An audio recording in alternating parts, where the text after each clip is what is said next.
Your heart is a muscle that works continuously, much like a pump. Each beat of your heart is set in motion by an electrical signal from the sinoatrial node, also known as the SA node. The SA node is in the right atrium, one of the two upper chambers of your heart. The electrical signal spreads across the cells of your heart's right and left atria. This signal causes the atria to contract and pump blood through the open valves from the atria into both ventricles. The signal arrives at the atrioventricular node, also known as the AV node, near the ventricles. Here it slows for an instant to allow your heart's right and left ventricles to fill with blood. During atrial fibrillation, the atria contract very rapidly and irregularly.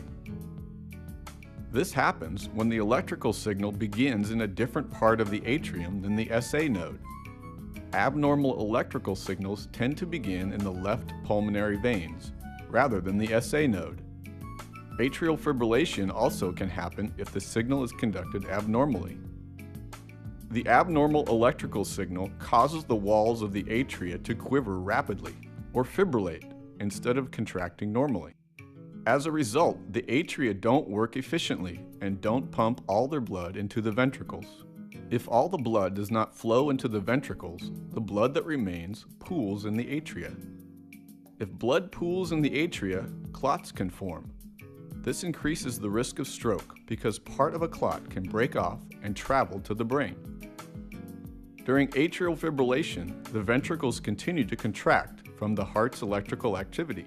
However, the abnormal electrical signal traveling from the atria through the AV node make the ventricles beat faster than normal. As a result, the ventricles don't pump blood efficiently. This can lead to heart failure, a condition in which the heart cannot pump enough blood to meet the body's needs. In patients with atrial fibrillation, there are two main therapeutic strategies. Whichever strategy is chosen, it is very important to carefully assess and control the patient's blood clot and/or stroke risk with appropriate blood thinners. Heart rate control strategies where atrial fibrillation is accepted and the therapeutic goal is to control the heart rate.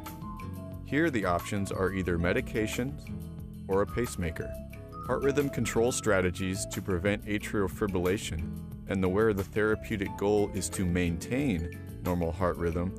Here the options include antiarrhythmic drugs or catheter ablation, which can be curative.